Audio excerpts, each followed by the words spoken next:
George Washington university के एक professor Hussain Askari ने तहकीक की, रिसर्च की तो पता चला कि इस्लाम के असूलों के ऊपर अमल करने वाले जो ममालिक हैं वो मुसलमान नहीं हैं। पाकिस्तान खुद को मुसलमान तो कहलवाता है लेकिन इस्लाम के असूलों के ऊपर अमल नहीं करता। इंडोनेशिया, मलेशिया, हत्ता के सऊदी अरब भी, बहुत सारे और ममालिक, बल्कि तमाम के तमाम ममालिक जो खुद को मुसलमान तो कहलवाते हैं लेकिन वो इस्लाम के असूलों के ऊपर अमल नहीं करते। तो फिर इस्लाम के असूलों के ऊपर अमल कौन कर रहा है? वो तमाम के तमाम गैर मुस्लिम ममालिक कर रहे हैं जो खुद को मुसलमान डिक्लेयर नहीं करते। ये तहकीक करने के बाद पता चला कि इस्लाम के असूलों के ऊपर जो सबसे ज़्यादा मुल्क अमल करने वाला है वो न्यूजीलैंड है। इसके बाद आयरलैंड, इसके बाद आइसलैंड, फिर फ़िनलैंड आता है और 7वें नंबर पर यूरोप आता है। मलेशिया 38वें नंबर पर, कुवैत 48वें नंबर पर और बहरीन तकरीबन 64वें नंबर पर आता है और सऊदी अरब जैसा मुल्क वो 131वें नंबर पर आता है। मज़ीद तहकीक से पता चला कि बांग्लादेश सऊदी अरब से भी नीचे है। आप ज़रा इमेजिन करें कि पाकिस्तान फिर किस नंबर पर होगा। हुसैन अस्करी कहते हैं कि ये जो मुस्लिम ममालिक के लोग हैं, यहाँ पर रहने वाले जो मुसलमान हैं,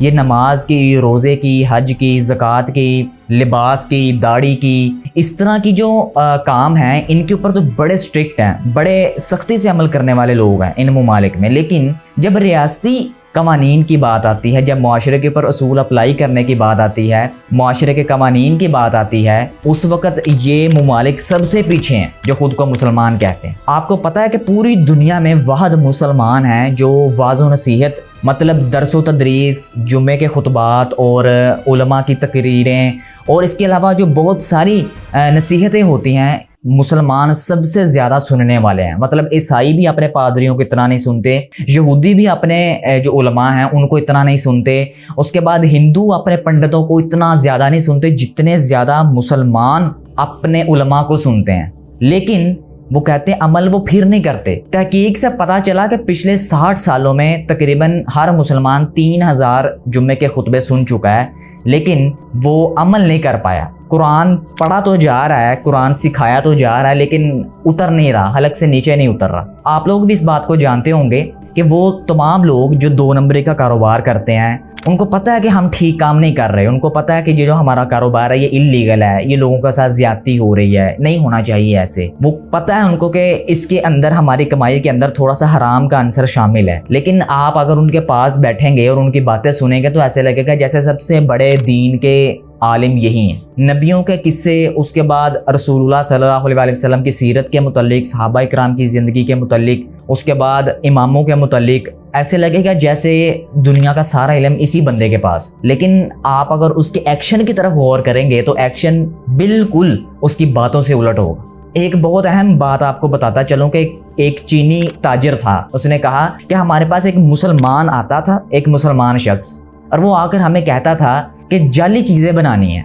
जाली प्रोडक्ट्स आपने बनानी है और उन जाली प्रोडक्ट्स के ऊपर आपने जो दुनिया के मशहूर ब्रांड्स हैं उसी चीज़ के प्रोडक्ट के मुतालिक जो दुनिया के मशहूर ब्रांड्स हैं उनके लोगो आपने उसके ऊपर लगाने हैं। और वो चीनी ताजिर कहता है कि हम उसे जब कहते थे कि आ जाओ हमारे साथ बैठकर खा लो तो वो आगे से हमें कहता था कि नहीं ये हराम खाना है, मैं इसे नहीं खा सकता। तो कहता है कि मैं उस वक्त हैरान होता था कि 2 नंबरी को हलाल समझ रहा है, मुझसे चीज़ें भी 2 नंबर बनवा रहा है, ऊपर लोगो भी किसी और कंपनी का लगवा के दुनिया को धोखा दे के पैसा कमा रहा है, लेकिन हमारे साथ खाना खाने को तैयार नहीं। और झट से इसने कह दिया कि ये खाना आपका हराम है, मैं ये नहीं खा सकता। एक जापान का नया शख्स मुसलमान हुआ है, गैर मुस्लिम से मुस्लिम हुआ है।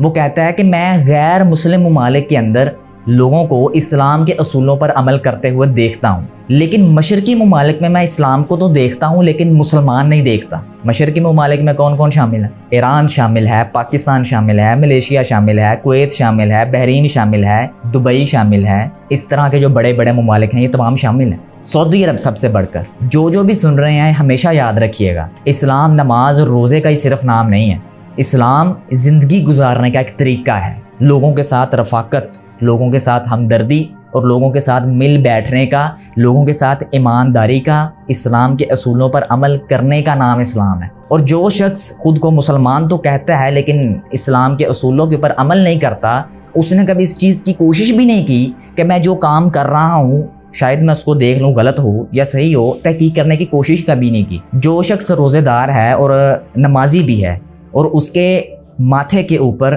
मेहराब काले निशान पड़े हुए हैं, वो शख्स अल्लाह के नज़दीक मुनाफिक हो सकता है। اس کے اندر کوئی دو رائے نہیں. لیکن یہ بات بھی حقیقت ہے کہ اگر کسی کے ماتھے کے اوپر کالے نشان نہ بھی ہوں، ہو سکتا ہے کہ وہ اللہ کے قریب بہت زیادہ معزز ہو. رسول اللہ صلی اللہ علیہ وآلہ وسلم نے فرمایا کہ حقیقت میں خالی ہاتھ تو وہ شخص ہے کہ جو دنیا میں روزے تو بڑی کثرت سے رکھے گا، نمازیں بھی پڑھے گا، حج بھی کیا ہوگا، مفہوم میں آپ کو بتا رہا ہوں، اس نے بڑی نیکیاں کی ہوں گی، لیکن قیامت والے دن جب اسے حاضر کیا جائے گا تو اس کے اوپر کیس آئے گا لوگوں کا مال ہڑپ کرنے کا، لوگوں کے ساتھ زیادتی کرنے کا، لوگوں کے مال دبانے کا، ظلم کرنے کا. تو وہ ان تمام وجوہات سے اپنی جتنی بھی نیکیاں ہیں ان سے ہاتھ دھو بیٹھے گا اور خالی ہاتھ جہنم میں چلا جائے گا. لارڈ برنارڈ شاہ اس نے ایک دفعہ کہا کہ اسلام دنیا کا سب سے بہترین مذہب ہے، دنیا کا سب سے بہترین دین ہے، لیکن مسلمان دنیا کے سب سے بدترین پیروکار ہیں. یہ کون کہہ رہے ہیں؟ یہ غیر مسلمز کہہ رہے ہیں ہمارے بارے میں.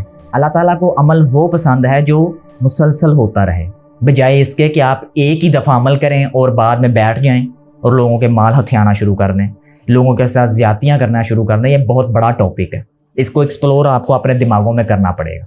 اپنا بہت سا خیال رکھیے گا.